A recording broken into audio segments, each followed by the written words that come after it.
आप सभी विद्यार्थी का स्वागत है आपके अपने चैनल AK क्लासेस में। तो उम्मीद है कि आप सभी विद्यार्थी अपनी पढ़ाई अच्छे तरीके से कर रहे होंगे और फाइनल बोर्ड परीक्षाओं 2026 के बेहतर तरीके से तैयारी कर रहे होंगे। तो आज के इस क्लास में हम लोग संस्कृत का 30 VVI ऑब्जेक्टिव इम्पोर्टेंट क्वेश्चन जो आपके फाइनल बोर्ड परीक्षा 2026 में पूछे जाने वाला वह सभी प्रश्नों को आज के इस क्लास में हम लोग डिस्कस करेंगे। और टॉप 30 VVI ऑब्जेक्टिव है तो वीडियो को लास्ट तक जरूर देखकर यह 30 ऑब्जेक्टिव क्वेश्चन को कर लीजिएगा ताकि यह 30 ऑब्जेक्टिव क्वेश्चन आपको समझ में आ जाए। 100% यह हमारा गारंटी है। और जो क्वेश्चन हम अच्छे तरीके से सभी क्वेश्चन को हम बताते हैं तो आप सभी विद्यार्थी क्या कीजिएगा, सभी क्वेश्चन को जरूर अच्छे तरीके से पढ़ लीजिएगा। तो चलिए आज का क्लास हम लोग फाइनली स्टार्ट करते हैं। उससे पहले आप सभी विद्यार्थी से एक रिक्वेस्ट यह है कि आप सभी विद्यार्थी इस चैनल को सब्सक्राइब कर लीजिए और वीडियो को लाइक करके अपने दोस्तों के पास भी इस वीडियो को शेयर भी कर दीजिए ताकि आपके दोस्त भी AK क्लासेस के साथ जुड़कर फाइनल बोर्ड परीक्षा 2026 की बेहतर तरीके से तैयारी कर पाए और उनका भी क्लास 10th का अच्छे तरीके से तैयारी हो पाए। तो आप सभी विद्यार्थी ज़रूर कर दीजिएगा इस वीडियो को शेयर। तो चलिए फाइनली हम लोग फर्स्ट नंबर क्वेश्चन की तरफ चलते हैं और फर्स्ट नंबर क्वेश्चन में क्या पूछा गया हमसे देखते हैं। फर्स्ट नंबर क्वेश्चन में पूछा है कि उपनिषद के रचनाकार कौन है और इम्पोर्टेंट सभी क्वेश्चन है। तो प्लीज़ ज़रूर यह 30 ऑब्जेक्टिव क्वेश्चन को वीडियो को लास्ट तक देखकर जरूर कर लीजिए, इंपॉर्टेंट है। तो उपनिषद के रचनाकार कौन है हमसे सिंपल सा क्वेश्चन पूछा है तो राइट आंसर क्या होगा, तो सी होगा। उपनिषद के रचनाकार महर्षि वेद व्यास है। और आपसे क्वेश्चन पूछ देगा फाइनल बोर्ड परीक्षाओं में और कई बार पूछा भी गया है कि उपनिषद के रचनाकार कौन है, तो महर्षि वेद व्यास है। और उपनिषद की संख्या कितना होता है, तो उपनिषद की संख्या 108 होता है। कितना होता है, तो उपनिषद की संख्या टोटल 108 होता है। तो आप लोग याद रखिएगा। और एक क्वेश्चन और पूछता है कि मंगलम पाठ कहाँ से संकलित है, तो मंगलम पाठ कहाँ से लिया गया है, तो मंगलम पाठ उपनिषद से लिया गया है। तो यह क्वेश्चन से जरूर याद रखिए, आपके फाइनल बोर्ड परीक्षाओं में क्वेश्चन सभी पूछे जाते हैं। नेक्स्ट नंबर क्वेश्चन है 2 नंबर क्वेश्चन में हमसे पूछा है कि मंगलम पाठ के रचनाकार कौन है। तो मंगलम पाठ कहाँ से लिया गया है, तो मंगलम पाठ उपनिषद से लिया गया है। तो उपनिषद के रचनाकार कौन है, तो महर्षि वेद व्यास है। तो मंगलम पाठ का भी रचनाकार कौन है, तो महर्षि वेद व्यास है। तो राइट आंसर हमारा सी होगा। मंगलम पाठ के रचनाकार कौन है, तो महर्षि वेद व्यास है। और उपनिषद के भी रचनाकार महर्षि वेद व्यास है। तो यह दोनों क्वेश्चन पूछता है आपके फाइनल बोर्ड परीक्षा में, तो आप सभी विद्यार्थी जरूर याद रखिएगा। और एक क्वेश्चन आएगा कि रामायण किसके द्वारा लिखा गया है, तो रामायण भी महर्षि वेद व्यास के द्वारा लिखा गया है। और महाभारत को किसने लिखा है, तो महाभारत को महर्षि वाल्मीकि के द्वारा लिखा गया है। तो यह सभी भी क्वेश्चन आते हैं तो इन्हें जरूर याद रखने का प्रयास कीजिएगा। नेक्स्ट नंबर क्वेश्चन है अगला नंबर 3 नंबर क्वेश्चन में पूछा है कि मंगलम पाठ में कितने मंत्र हैं। तो मंगलम पाठ में कितने मंत्र संकलित है, यानी मंगलम पाठ में टोटल कितने मंत्र हैं, तो मंगलम पाठ में टोटल 5 मंत्र है। राइट आंसर हमारा क्या होगा, तो सी वाला होगा। 5 मंत्र है। कितना मंत्र है, तो मंगलम पाठ में 5 मंत्र है। मंगलम पाठ उपनिषद से लिया गया है। मंगलम पाठ के रचनाकार कौन है, महर्षि वेद व्यास है। और एक क्वेश्चन और पूछता है कि मंगलम पाठ में किसका वर्णन किया गया है, तो परमात्माओं का वर्णन किया गया है मंगलम पाठ में। तो आप लोग इन्हें जरूर याद रखिएगा। अगला नंबर क्वेश्चन है नेक्स्ट नंबर 4 नंबर क्वेश्चन में पूछा है कि अणु से भी छोटा कौन है। तो अणु से भी छोटा या सूक्ष्म से भी सूक्ष्म या बड़ी से भी बड़ी, सूक्ष्म से भी सूक्ष्म यानी छोटा से भी छोटा, बड़ी से भी बड़ी क्या है, तो सभी का सभी आंसर क्या होगा, तो आत्मा है। क्या है, तो आत्मा है। आपसे फाइनल बोर्ड परीक्षा में क्वेश्चन पूछ लेता है कि बड़ी से बड़ी कौन है, छोटी से भी छोटी कौन है, अणु से भी छोटा कौन है, सूक्ष्म से भी सूक्ष्म कौन है। तो यह सभी का राइट आंसर क्या होगा, तो आत्मा है। सभी का राइट आंसर आत्मा है, क्योंकि आत्मा को अणु से भी छोटा और सूक्ष्म से भी सूक्ष्म और बड़ी से भी बड़ा कहा गया है। और आत्मा क्या होता है, तो मनुष्य के हृदय रूपी गुफा में अवस्थित रहता है। कहाँ रहता है, तो प्राणियों के हृदय रूपी गुफा में, यानी मनुष्य के हृदय रूपी गुफा में आत्मा अवस्थित रहता है। यह क्वेश्चन सब पूछे जाते हैं आपके फाइनल बोर्ड परीक्षाओं में। और आपसे क्वेश्चन में पूछ देगा किसे बस में नहीं किया जा सकता है, तो किसे बस में नहीं किया जा सकता है, तो आत्मा को कभी भी बस में नहीं किया जा सकता है। किसे, तो आत्मा को कभी भी बस में नहीं किया जाता है। तो यह क्वेश्चन से आते हैं, जरूर याद रखिएगा। यह क्वेश्चन इंपॉर्टेंट है आपके फाइनल बोर्ड परीक्षाओं के लिए। और एक क्वेश्चन और पूछेगा कि परमात्माओं कहाँ रहता है, तो परमात्माओं सर्वत्र रहता है, एकत्र नहीं रहता है, यानी यहाँ वहाँ तत्र सर्वत्र रहता है। परमात्मा कहाँ रहता है, तो सर्वत्र रहता है। तो जरूर याद रखना है कि सभी जगहों पर परमात्माओं रहते हैं। नेक्स्ट नंबर क्वेश्चन है अगला नंबर और सभी क्वेश्चन आपको समझ में आएगा और हम अच्छे तरीके से आपको हम समझा कर पढ़ा देंगे। 5 नंबर क्वेश्चन में पूछा है कि किसकी जय होती है। किसकी जय होती है, जय का अर्थ क्या होता था, जय का अर्थ जीत, यानी किसकी जीत होती है। तो किसकी जीत सदैव होती है, तो सदैव सत्य की जीत होती है। और सत्य की जीत कभी भी नहीं होता है। तो हमसे पूछा है किसकी जीत होती है, तो सत्य की हमेशा जीत होती है। तो राइट आंसर ए होगा 5 का। और आपसे फाइनल बोर्ड परीक्षाओं में पूछ देता है कि किसकी जीत नहीं होती है, तो असत्य की जीत कभी भी नहीं होती है। तो यह क्वेश्चन से ध्यान रखना है, यह सा आता है आपके एग्जामों में। नेक्स्ट नंबर क्वेश्चन है, अगला नंबर 6 नंबर में क्वेश्चन पूछा है कि नदियाँ, यहाँ पे टाइपिंग मिस्टेक है, आप लोग टाइपिंग में मत जाइएगा। यहाँ पे होना चाहिए नदियाँ, क्या होना चाहिए, तो नदियाँ अपना नाम और रूप को छोड़कर कहाँ मिलती है, तो नदियाँ कहाँ मिल जाती है, तो नदियाँ हमेशा समुद्र में मिलती है। राइट आंसर सी होगा, नदियाँ समुद्र में मिलती है। क्या, तो नदियाँ अपने नाम और रूप दोनों को छोड़कर समुद्र में मिल जाती है। तो यह क्वेश्चन इंपॉर्टेंट है, जरूर याद रखिएगा। अगला नंबर क्वेश्चन है, नेक्स्ट नंबर 7 नंबर क्वेश्चन है कि मनुष्य के हृदय रूपी गुफा में कौन विद्यमान है। तो जस्ट अभी बताए हैं कि मनुष्य के हृदय रूपी गुफा में क्या अवस्थित रहता है। तो मनुष्य के हृदय रूपी गुफा में कौन विद्यमान है, यानी कौन अवस्थित है, तो सदैव आत्मा अवस्थित रहता है। राइट आंसर ए होगा 7 का, आत्मा। और आत्मा क्या क्या होता है, तो आत्मा को वश में नहीं किया जा सकता है। और ये क्वेश्चन पूछता है आपसे फाइनल बोर्ड परीक्षाओं में कि आत्मा कहाँ रहता है, तो प्राणियों के हृदय रूपी गुफा में। तो आप लोग याद रखिएगा। अगला नंबर क्वेश्चन है, नेक्स्ट नंबर कि विद्वान अपना नाम छोड़कर किस में मिल जाती है।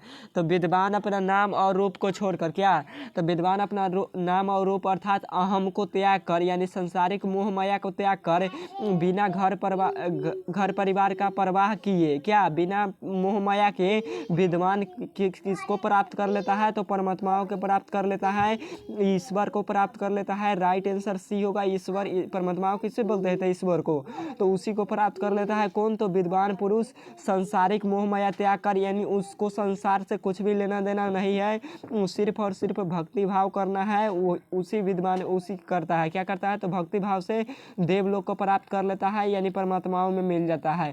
तो यह क्वेश्चन आएंगे आपके फाइनल बोर्ड परीक्षाओं में। नेक्स्ट नंबर क्वेश्चन है, 9 नंबर क्वेश्चन में पूछा है कि देवलोक का मार्ग किससे प्राप्त होता है।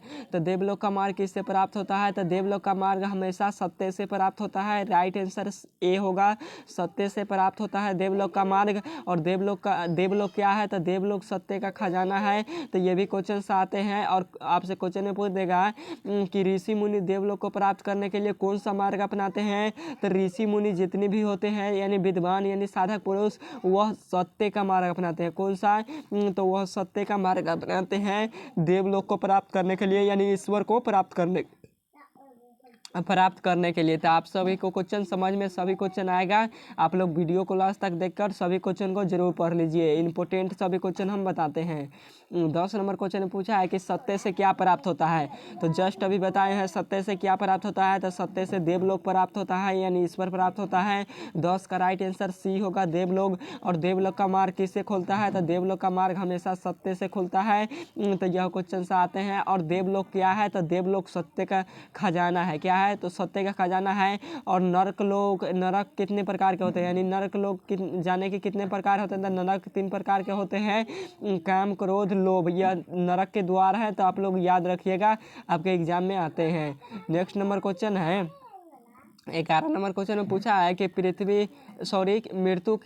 मृत्यु को वश में कौन कर लेता है, यानी मृत्यु को वश में कौन कर लेता है। तो जिसका मृत्यु नहीं होता है उसे कहते हैं मृत्यु को वश में कर लिया।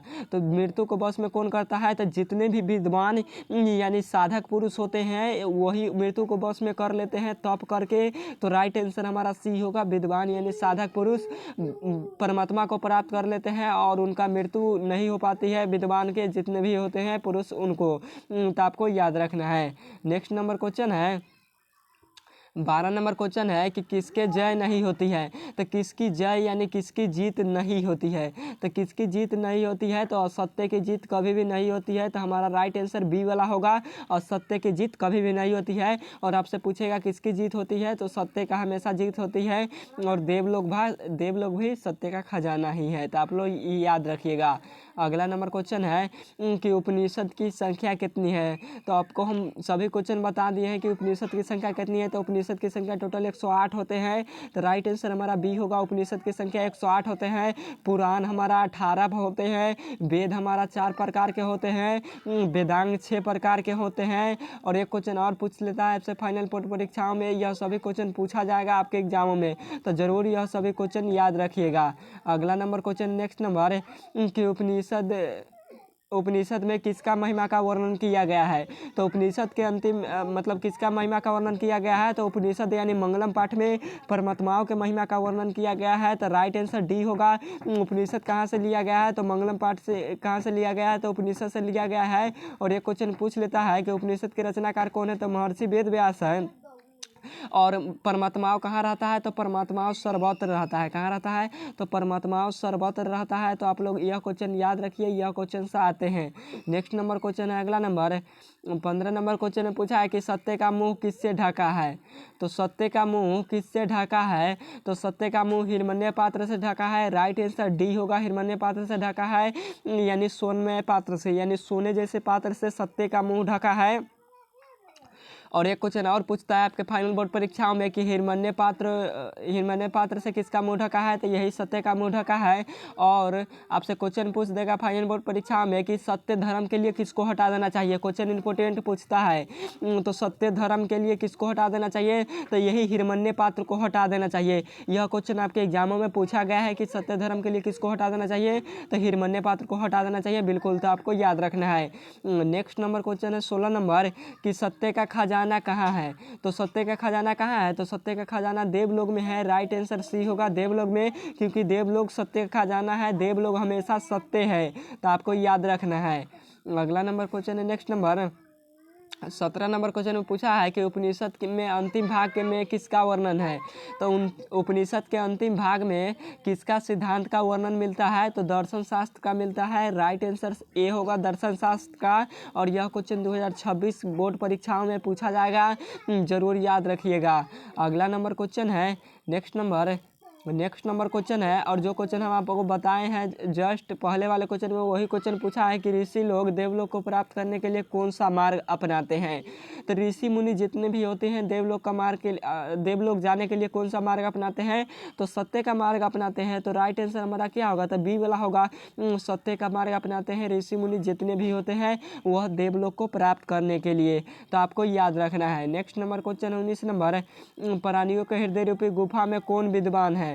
तो प्राणियों के हृदय रूपी गुफा में कौन बंद है, कौन विद्वान है, कौन अवस्थित है। आपसे क्वेश्चन किसी भी प्रकार पूछे, आपसे क्वेश्चन बनना चाहिए। और जो मेरा विद्यार्थी है उससे जरूर क्वेश्चन बनेगा फाइनल बोर्ड परीक्षा 2026 में सभी क्वेश्चन। तो आप सभी विद्यार्थी जरूर करिए, यह 30 इंपॉर्टेंट ऑब्जेक्टिव क्वेश्चन है। तो क्वेश्चन में पूछा है कि प्राणियों के हृदय रूपी गुफा में कौन बंद है, यानी कौन अवस्थित है। तो सदैव आत्मा अवस्थित है। राइट आंसर डी होगा, आत्मा। क्या है। तो आत्मा। नेक्स्ट नंबर क्वेश्चन है 20 नंबर कि नदियाँ क्या छोड़कर समुद्र में मिल जाती है। तो जस्ट हम आपको बताए हैं कि नदियाँ क्या छोड़कर समुद्र में मिल जाती है। तो नदियाँ अपने नाम और रूप दोनों को छोड़कर समुद्र में मिल जाती है। राइट आंसर सी होगा, नदियाँ अपने नाम और रूप दोनों को छोड़कर समुद्र में मिल जाती है। तो यह क्वेश्चन से आते हैं आपके फाइनल बोर्ड परीक्षाओं में। नेक्स्ट नंबर क्वेश्चन है, अगला नंबर 21 नंबर, सत्य धर्म के लिए किसको हटा देना चाहिए। तो सत्य धर्म के लिए किसको हटा देना चाहिए। तो हिरण्य पात्र को हटा देना चाहिए। राइट 21 का राइट आंसर डी होगा। 21 का राइट आंसर डी होगा। हिरण्य पात्र यानी सोनमय पात्र यानी सोने जैसे पात्रों को सत्य धर्म के लिए हटा देना चाहिए। तो आपको याद रखना है। और सत्य का मुंह किससे ढका है। तो यही हिरण्य पात्र से ढका है। नेक्स्ट नंबर क्वेश्चन है 22 नंबर कि साधक पुरुष किसको पार कर लेता है। तो साधक पुरुष किसको बस में कर लेता है। तो सबसे पहले क्वेश्चन ये पूछता है कि साधक पुरुष किसको बस में कर लेता है, यानी विद्वान पुरुष किसको बस में कर लेता है। तो विद्वान पुरुष आत्मा को बस में मृत्यु को बस में कर लेता है। किसको। तो मृत्यु को बस में कर लेता है। और यहाँ पे भी क्वेश्चन वही पूछा गया है, मतलब थोड़ा सा घुमा कर पूछा गया है कि साधक पुरुष यानी विद्वान पुरुष किसको पार कर लेता है, यानी किसको बस में कर लेता है। तो आत्मा को बस में कर लेता है। किसको बस में कर लेता है? तो मृत्यु को, सॉरी आत्मा याद है, बाय मिस्टेक से आत्मा बोला गया, सॉरी। इसका राइट आंसर ए वाला होगा। क्या होगा? तो मृत्यु को बस में कर लेता है। जितने भी साधक पुरुष है ना, वह मृत्यु को बस में कर लेता है। तो आप लोग याद रखिएगा, यह क्वेश्चन आते हैं। इसका राइट आंसर ए होगा 100%। 22 नंबर क्वेश्चन का राइट आंसर ए होगा 100%। तो आप लोग याद रखिएगा। अगला नंबर क्वेश्चन है 23 नंबर कि ईश्वर क्या है? तो ईश्वर क्या है? तो ईश्वर हमेशा सत्य का खजाना है। राइट आंसर ए होगा सत्य का खजाना, यानी देवलोक सत्य का खजाना है। तो राइट आंसर ए वाला होगा, सत्य है। नेक्स्ट नंबर क्वेश्चन है, अगला नंबर 24 नंबर क्वेश्चन में पूछा है कि किनकी महिमा का गान हुआ है? तो किनकी महिमा का गायन हुआ है? तो गायन यानी किसकी महिमा का गाया गया है, यानी मंगलम पाठ में किसकी महिमा का वर्णन मिलता है? तो परमात्माओं की महिमा का वर्णन मिलता है। तो राइट आंसर हमारा डी होगा, परमात्माओं की महिमा का। और परमात्माओं क्या होते हैं? तो परमात्माओं सर्वत्र रहते हैं। तो यह क्वेश्चन आएंगे आपके फाइनल बोर्ड परीक्षाओं में, जरूर याद रखिएगा। और विद्वान कहाँ मिल जाते हैं? तो विद्वान परमात्माओं में मिल जाते हैं। संसारिक मोह माया को त्याग कर, बिना अपने नाम और रूप को अर्थात अहम को त्याग कर ब्रह्मा को में मिल जाते हैं, यानी परमात्माओं में मिल जाते हैं। ब्रह्मा, ईश्वर, परमात्मा सभी एक ही को बोला जाता है। सभी को एक ही बोला जाता है। तो आप लोग समझिएगा। नेक्स्ट नंबर क्वेश्चन है, अगला नंबर 25 नंबर क्वेश्चन में पूछा है कि यह संपूर्ण संसार किसके द्वारा अनुशासित है? यह क्वेश्चन आएंगे 2026 बोर्ड परीक्षाओं में, जरूर याद रखिएगा। तो यह पूरी संसार यानी संपूर्ण का अर्थ क्या? पूरी संसार किसके द्वारा चलता है, यानी किसके द्वारा अनुशासित, यानी चलता है। हमसे क्वेश्चन में क्या पूछा? चलता है। यह पूरी संसार किसके द्वारा चलता है? तो परमात्माओं के द्वारा चलता है। राइट आंसर क्या होगा? तब बी होगा, परमात्माओं के द्वारा चलता है। आप लोग आत्माओं पर टिक मत कर दीजिएगा, ना तो गलत हो जाएगा। राइट आंसर हमारा बी होगा 25 का, परमात्माओं के द्वारा यह संपूर्ण संसार यानी पूरी संसार चलता है। नेक्स्ट नंबर क्वेश्चन है, अगला नंबर 26 नंबर क्वेश्चन में पूछा गया है कि किसे बस में नहीं किया जा सकता है? तो क्या यह क्वेश्चन हम आपको बताए नहीं है, कितनी बार बता दिए हैं कि किसे बस में नहीं किया जा सकता है? तो आत्मा को बस में कभी भी नहीं किया जा सकता है।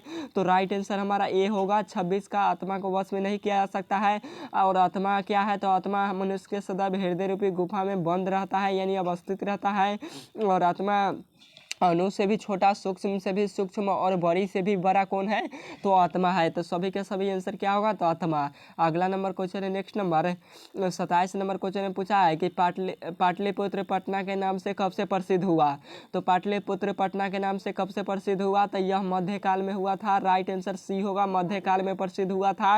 और पाटलिपुत्र का पुराना नाम क्या है? पटना। आप सबसे पहले क्वेश्चन आपको पूछेगा, आप लोग समझिए सभी क्वेश्चन को। सबसे पहले क्वेश्चन पूछेगा कि पाटलिपुत्र का नया नाम क्या है? तो पाटलिपुत्र का नया नाम क्या है? तो पाटलिपुत्र का नया नाम पटना है। क्या है? तो पाटलिपुत्र का नया नाम पटना है। पटना में क्या क्या अवस्थित है, यह क्वेश्चन आते हैं, उनके नाम लिखे, यह क्वेश्चन आते हैं। तो पटना में गोलघर, तारामंडल, सचिवालय, जैविक उद्यान, अवशेष, महावीर मंदिर, सचिवालय, गुरुद्वारा, महात्मा गांधी सेतु, पुल, संजय गांधी जैविक उद्यान, सब गोलघर सभी के सभी कहाँ स्थित है? तो सभी के सभी पटना में स्थित है। कहाँ स्थित है? तो पटना यानी पाटलिपुत्र में स्थित है। और पटना का पुराना नाम कौन कौन सा है? तो पटना का पुराना नाम पाटलिपुत्र, कुसुमपुर, पुष्पपुर, पाटलीग्राम, यह सभी यानी पटना का नया पुराना नाम है। क्या है? प्राचीन नाम यानी पुराना नाम है। तो यह क्वेश्चन 2 नंबर वाले में पूछे जाते हैं। जो अभी हम आपको बताए हैं वो सभी क्वेश्चन 2 नंबर वाले क्वेश्चन में पूछे जाते हैं। और ये क्वेश्चन और आता है कि भगवान बुद्ध ने पटना के संबंध में क्या बताया? तो भगवान बुद्ध ने यानी पाटलिपुत्र यानी पटना के संबंध में क्या बताया? यह क्वेश्चन 2 नंबर में आते हैं आपके फाइनल बोर्ड परीक्षाओं में। तो आप लोग लिख दीजिएगा कि भगवान बुद्ध पाटलिपुत्र यानी पटना में अनेकों बार आए थे। उन्होंने यह बताया कि भविष्य यानी कालांतर में यह नगर का अर्थ क्या है? यानी पाटलिपुत्र यानी पटना महानगर होगा। भविष्य में आने वाले समय में महानगर होगा, परंतु इसे आग, पानी, जल, अग्नि का भय सदा बना रहेगा और कलह का भी भय सदा बना रहेगा। जल का भय क्यों रहेगा? क्योंकि बगल में गंगा है। पटना किसके किनारे बसा है? तो पटना गंगा नदी के किनारे बसा है और पटना के उत्तर दिशा में गंगा नदी बहती है। तो ये भी क्वेश्चन आते हैं आपके फाइनल बोर्ड परीक्षाओं में। और ये क्वेश्चन और पूछ देगा कि चंद्रगुप्त आपसे क्वेश्चन पूछेगा कि गुप्त वंश के संस्थापक कौन था? तो चंद्रगुप्त मौर्य था। और चंद्रगुप्त मौर्य के शासनकाल में ही मेगास्थनीज आए थे और पाटलिपुत्र आए थे और अपने पुस्तकों में क्या किए? तो पाटलिपुत्र यानी पटना का उल्लेख किए थे। और मेगास्थनीज का पुस्तक का नाम क्या था? तो इंडिका था। क्या था? यह क्वेश्चन से पूछ देता है। तो मेगास्थनीज के पुस्तक का नाम इंडिका था। इंडिका पुस्तक के लेखक कौन है? तो मेगास्थनीज है। और मेगास्थनीज कहाँ का रहने वाला था? तो यूनान के राजदूत था। कहाँ का था? तो मेगास्थनीज यूनान देश के रहने वाला था। और एक क्वेश्चन और पूछता है कि पाटलिपुत्र 2023 के पेपर में 2 नंबर वाले क्वेश्चन में पूछा गया है कि पाटलिपुत्र यानी पाटलिपुत्र के में कौन कौन से विदेशी यात्री आए थे। 2023 के पेपर में क्वेश्चन 2 नंबर में पूछा था कि पाटलिपुत्र यानी पटना में कौन कौन से विदेशी यात्री आए थे। तो आप लोग से क्वेश्चन में पूछेगा तो आप लोग लिख दीजिएगा कि पाटलिपुत्र यानी पटना में निम्नलिखित प्रकार के विदेशी यात्री आए थे। ह्वेनसांग, वेनसंग, चंद्रगुप्त मौर्य, मेगास्थनीज, यह सभी के सभी कहाँ आए थे? फाहियान, सभी के सभी पाटलिपुत्र में आए थे। तो आपको इतना लिख देना है और 2 नंबर ले लेना है। तो जो अभी हम क्वेश्चन बताए हैं यह सभी क्वेश्चन आपके फाइनल बोर्ड परीक्षाओं में कितनी बार पूछा जा चुका है। और आपको हम बता सकते हैं, ये क्वेश्चन और पूछ देगा कि पटल पुष्पों के आधार पर पटना का कौन सा नाम पड़ा? तो पुष्पपुर पड़ा। कौन सा पड़ा? तो पुष्पपुर पड़ा। कौन सा पड़ा? तो आप लोग याद रखिएगा, पटल पुष्पों के आधार पर पटना का नाम पुष्पपुर पड़ा। तो आप लोग याद रखिएगा पुष्पपुर क्यों पड़ा? क्योंकि फूलों का उत्पादन बहुत सारा होता था पाटलिपुत्र यानी पटना के पास। और ये क्वेश्चन पूछेगा आपसे फाइनल बोर्ड परीक्षा में कि पटना की पटन देवी कौन थी? तो पटना के पटन देवी कौन थी? तो यह क्वेश्चन पूछता है, थोड़ा सा माइंड से उतर गया, छोड़िए, हम नेक्स्ट में बता देंगे आपको। क्या करेंगे? तो आप लोग इतना समझ लिए ना, काफ़ी है। नेक्स्ट में बता देंगे, उसका नाम थोड़ा सा बाई मिस्टेक हो गया। नेक्स्ट नंबर क्वेश्चन 28 नंबर कि पाटलिपुत्र किस नदी के किनारे बसा है? तो पाटलिपुत्र गंगा नदी के किनारे बसा है। राइट आंसर ये हुआ गंगा नदी के किनारे। गंगा नदी की लंबाई कितनी है? तो 2525 किलोमीटर है। कितना है? तो गंगा नदी की लंबाई 2525 किलोमीटर है। तो आप लोग याद रखिएगा, यह क्वेश्चन से आता है आपके फाइनल बोर्ड परीक्षाओं में। और ये क्वेश्चन और पूछ देगा, पटना के किस दिशा में गंगा नदी बहती है? तो उत्तर दिशा में पटना के गंगा नदी बहती है। तो ये भी क्वेश्चन से आते हैं। नेक्स्ट नंबर क्वेश्चन है 29 नंबर कि पाटलिपुत्र किस दिशा में गंगा नदी बहती है? तो पाटलिपुत्र के उत्तर दिशा में गंगा नदी बहती है। तो राइट आंसर ये होगा उत्तर दिशा में। नेक्स्ट नंबर क्वेश्चन है 30 नंबर कि पटना का इतिहास कितना वर्ष पुराना है? तो पटना का इतिहास टोटल 2500 वर्ष पुराना है। राइट आंसर बी होगा, 2500 वर्ष पुराना है पटना का इतिहास। और आपके क्वेश्चन बैंक के आंसर क्या दिया है? तो 2000 वर्ष दिया है। आप लोग बुक में देखिएगा, तो एक बार हम देखे थे बुक में, तो 2000 वर्ष दिया था, जो कि बिल्कुल गलत है। हमारा राइट आंसर बी होगा 30 का। पटना का इतिहास टोटल 25 वर्ष पुराना है। तो आज का क्लास यहीं पर एंड करते हैं। यह total 30 objective question most important, जो आपको हम कहानी की तरह सभी क्वेश्चन को डिस्कस कर दिए। और सभी क्वेश्चन प्लीज़ ज़रूर इस चैनल के साथ से पढ़िए। आपको सभी क्वेश्चन फाइनल बोर्ड परीक्षाओं 2026 में बनेंगे, पक्का बनेगा। ज़रूर इस चैनल से आप सभी विद्यार्थी को ज़रूर सभी क्वेश्चन को डिस्कस कर लीजिए।